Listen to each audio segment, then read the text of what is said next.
Oh, happy Saturday to you, Jeff Dunham here. So what we have here, I picked these up a couple of weeks ago from a friend of mine. Anyways, it just needs sort of a quick rebuild, but he had a little incident. Okay, see how straight this guide is? And then see this guide? It's going upward.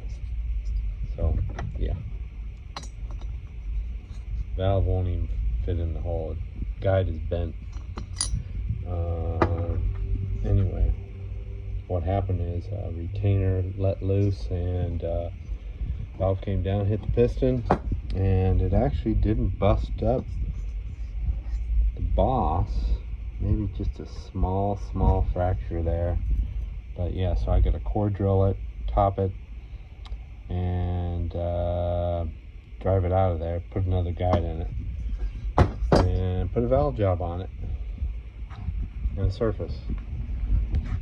So I'll get these done out of here so I can have some dinner money, gas money.